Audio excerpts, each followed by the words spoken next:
بسم اللہ الرحمن الرحیم۔ میں ہوں آپ کا میزبان مفتی ثاقب علی۔ آج کا جو ہمارا سیشن ہے وہ امام بخاری صاحب کی مشہور کتاب بخاری شریف کے متعلق ہے۔ ہم جانیں گے کہ امام بخاری صاحب کی جو اصل کتاب بخاری شریف، اس کا اصل نام کیا تھا۔ اس کے بعد ہم اس سے آگے تھوڑی سی تفصیل کریں گے کہ امام بخاری صاحب کی اپنی اس کتاب میں کتنے احادیث انہوں نے جمع کی ہیں، اور تیسرے نمبر پہ جو مشہور شروحات امام بخاری صاحب کی اس کتاب پہ لکھی گئی ہیں اس کے متعلق گفتگو کریں گے۔ چلیے آج کے اس سیشن کو شروع کرتے ہیں۔ تو سب سے پہلے آپ یہ سمجھیے کہ دنیا میں حدیث کی جو کتابیں زیادہ دیکھی جاتی ہیں، زیادہ سنی جاتی ہیں، زیادہ پڑھی جاتی ہیں، اور جن سے زیادہ استدلال پیش کیا جاتا ہے، ان کو بولتے ہیں صحاح ستہ۔ احادیث کی یہ جتنی بھی کتابیں ہیں، ان میں سے ایک مشہور کتاب جس کا نام ہے بخاری شریف۔ بخاری شریف امام بخاری رحمۃ اللہ علیہ کی مشہور تصنیف ہے، جس میں انہوں نے احادیث مبارکہ کو جمع کیا ہے۔ امام بخاری صاحب کی اس کتاب کا اصل نام ہے الجامع المسند الصحیح المختصر من امور رسول اللہ صلی اللہ علیہ وسلم سننہ و ایامہ۔ دوسری مرتبہ نام نوٹ کر لیجئے، الجامع المسند الصحیح المختصر من امور رسول اللہ صلی اللہ علیہ وسلم سننہ و ایامہ۔ اس نام میں سب سے پہلے لفظ ہے جامع۔ جامع کس کو بولتے ہیں؟ جامع اصل میں اس کتاب کو بولتے ہیں جس میں بنیادی طور پر یہ مضامین 8 انواع جس کو شامل ہوں، اس کتاب کو بولتے ہیں جامع۔ 8 قسم کے احادیث، یعنی 8 انواع کے احادیث اگر اس کتاب میں جمع ہوں گی تو اس کو بولیں گے جامع۔ حدیث کی کتابوں میں 8، یعنی ایسی کتاب جس میں 8 قسم کے احادیث جمع ہو، اس کو بولیں گے ہم جامع۔ وہ 8 عنوان کون سے ہیں یا وہ 8 انواع کون سے ہیں؟ شاعر نے اس کے ایک شعر میں پیش کیا ہے، سیر و آداب و تفسیر و عقائد، فتن اشرات و احکام و مناقب۔ تو یہ 8 انواع ہو گئے۔ سب سے پہلے اس میں سیر ہے۔ سیر کس کو بولتے ہیں؟ سیر جمع ہے سیرت کی، جس میں آپ صلی اللہ علیہ وسلم کے حیات مبارکہ اور آپ صلی اللہ علیہ وسلم کے غزوات کے متعلق احادیث مبارکہ جن کو جمع کیا گیا ہے۔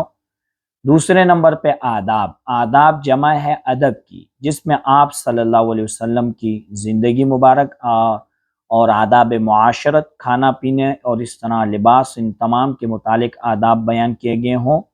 تیسرے نمبر پہ ہمارے پاس ہے تفسیر، یعنی جس میں تفسیر قرآن کریم کے متعلق احادیث مبارکہ کو جمع کیا گیا ہو۔ اس کے بعد ہے احکام، یعنی جس میں احکام شرعیہ کے متعلق احادیث مبارکہ کو جمع کیا گیا ہو۔ اور اس کے بعد پھر ہمارے پاس ہے فتن۔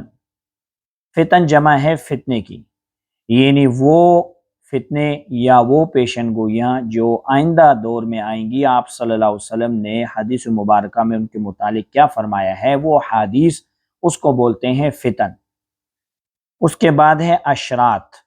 اشرات یعنی قیامت کے متعلق جو حدیث مبارکہ ہیں، اور احکامات کے متعلق جو حدیث مبارکہ ہیں۔ اور آخر نمبر پہ ہمارے پاس جو ہے مناقب، یعنی صحابہ کرام یا اسی طرح ان حضرات کے متعلق، ان کی زندگی کے متعلق جو ذکر احادیث مبارکہ ان کو جمع کیا گیا ہے۔ تو یہ 8 انواع کی حدیث مبارکہ کو جس کتاب میں جمع کیا گیا ہو اس کو بولتے ہیں جامع۔ امام بخاری صاحب کی کتاب بھی ایسی ہی ہے، اس لیے اس کو بولتے ہیں جامع۔ دوسرے نمبر پہ امام بخاری صاحب کی کتاب میں ہے المسند۔ مسند اس کو بولتے ہیں کہ ایک حدیث کی جو چین ہم نے پہلے بیان کی تھی، وہ صحابی سے آپ صلی اللہ علیہ وسلم تک پہنچ جائے، یعنی ایک صحابی سے یہ حدیث روایت، اس نے دوسرے سے، اس نے تیسرے سے، اور آخر میں آج جناب محمد رسول اللہ صلی اللہ علیہ وسلم سے وہ حدیث روایت کی گئی، اس کو بولتے ہیں مسند۔ تیسرے نمبر پہ نام میں ذکر ہے الصحیح۔ صحیح بولتے ہیں کہ امام بخاری صاحب نے اپنی کوشش کے مطابق اپنی کتاب میں تمام تر وہ حدیث جمع کی ہیں جو صحیح ہوں۔ اور مختصر اگلا نام ہے۔ امام بخاری صاحب نے اپنی اس کتاب میں تمام احادیث جمع نہیں کی، تقریباً 6 لاکھ احادیث سے استفادہ کیا ہے، اور اس کے موافق اپنی کتاب میں وہ احادیث مبارکہ وہ لائے ہیں۔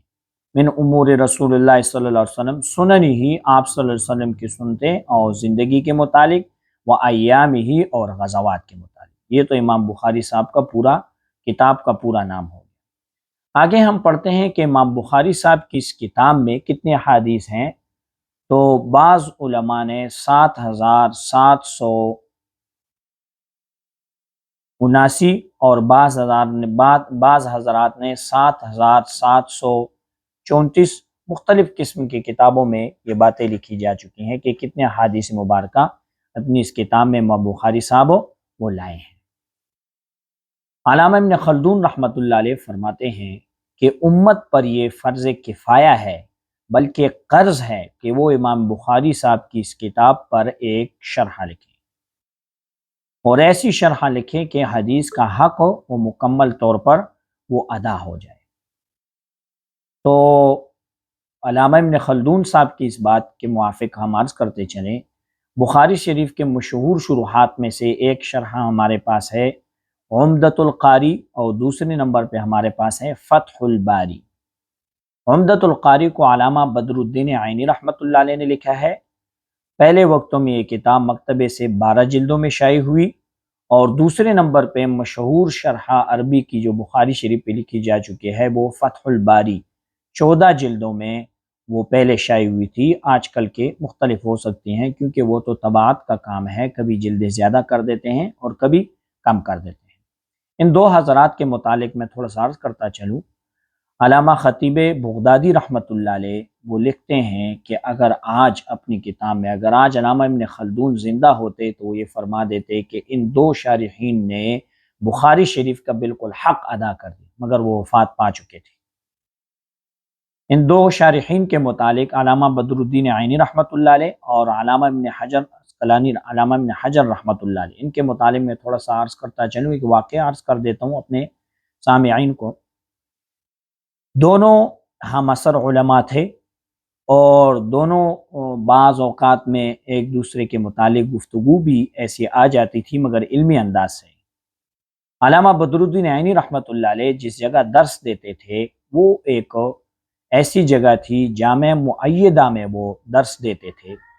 اس جگہ کا ایک مینار جو تھا وہ گر گیا تھا، تو تعمیر کے لیے انہوں نے اس کو گرایا تاکہ مکمل صحیح طریقے سے تعمیر کیا جائے۔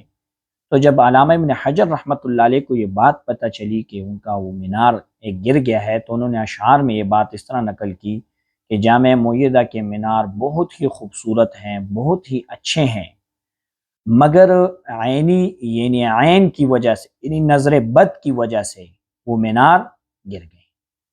جب علامہ بدر الدین عینی رحمۃ اللہ علیہ کو یہ بات پتہ چلی تو انہوں نے اشعار میں جواب دیے کہ بے شک جامع مؤیدہ کے مینار دلہن کی طرح خوبصورت ہیں، بہت ہی اچھے ہیں، مگر پتھر کی وجہ سے وہ آج گر گئے ہیں۔ تو یہ دیکھیے علمی انداز میں ایک دوسرے سے گفتگو ہوتی تھی، کیونکہ ان کا نام علامہ بدر الدین عینی رحمۃ اللہ علیہ تھا، تو عین بولتے ہیں آنکھ کو، اور نظر بد بھی آنکھ سے ہوتی ہے، تو انہوں نے اس کی طرف نسبت کی۔